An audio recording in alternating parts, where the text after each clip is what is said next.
Welcome to Radha channel. ನೋಡಿ, ನಾನಿವತ್ತು ಮಾವಿನಕಾಯಿ ಪಪ್ಪು ಮಾಡಿ ತೋರಿಸ್ತಾ ಇದ್ದೆ.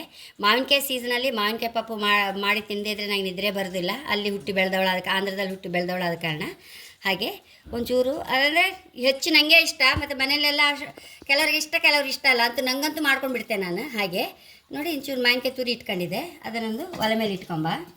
ಈ ತುರಿ ಇದಕ್ಕೆ ಹಾಯ್ಕೊಂತ ಇದ್ದೆ. ಒಂಚೂರು ಬಿಸಿ ನೀರು ಹಾಯ್ಕೊಂತ ಇದ್ದೆ, ಬೇಯ್ತಾ ಇರೋದು. ಇದು ಒಂಚೂರು ಹೀಗೆ ಮುಚ್ಚಿಟ್ಬಿಡು, ಬೇಯ್ತಾ ಇರಲಿ.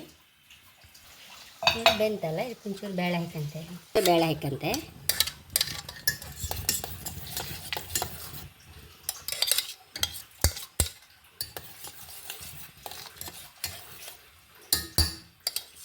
ರುಚಿ ತಕ್ಕಷ್ಟು ಉಪ್ಪು,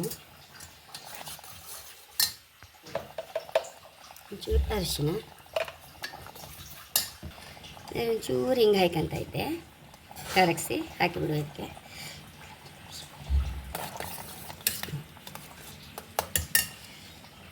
ಇನ್ನು ಒಂದು ಒಗ್ಗರಣೆ ಆದರೆ ಆಯ್ತು. ಇದಕ್ಕೆ ಎಣ್ಣೆ ಹಾಕಂತೆ,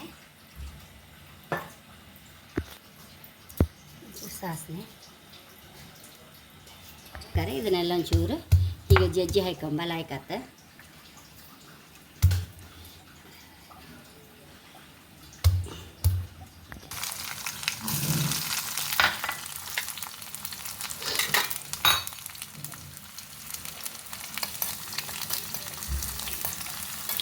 ಒಣಮೆಣಸಿ ಸಾಕೊಂಬ ಒಂದು.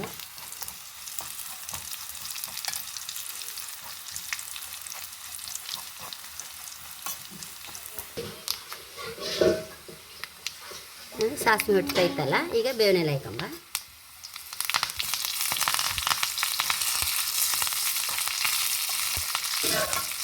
ಖಾರಕ್ಕೆ ತಕ್ಕ ಮೆಣಸು ರೆಡಿ.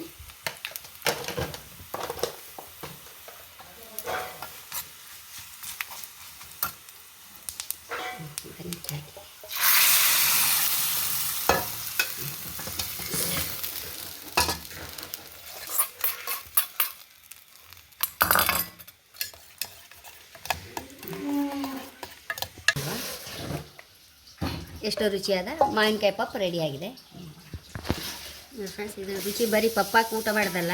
ನೋಡಿ, ಒಂದು ಹೋಳು ಆವಕಾಯಿ ಹಾಕೊಂಡಿದೆ, ಒಂಚೂರು ಅನ್ನ ಹಾಕೊಂಡೆ, ಒಂಚೂರು ಪಪ್ಪು ಹಾಕೊಂಡೆ.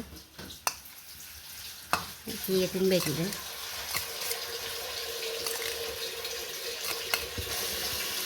ಮಾವಿನಕಾಯಿ ಪಪ್ಪು, ಆವಕಾಯಿ.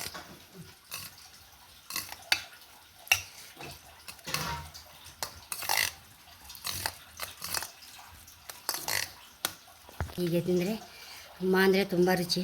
ಹಾಗೆ ಕಡಿಸ ನೀಸ ಈ ಮಾವಿನಕಾಯಿ ಸೀಸನಲ್ಲಿ ಮಾವಿನಕಾಯಿ ಪಪ್ಪು ಮಾಡಿ ಆವಕಾಯಿ ಹಾಕಿ ಊಟ ಮಾಡಿ ಕಾಣಿ. ತುಂಬ ಅಂದರೆ ತುಂಬ ರುಚಿ.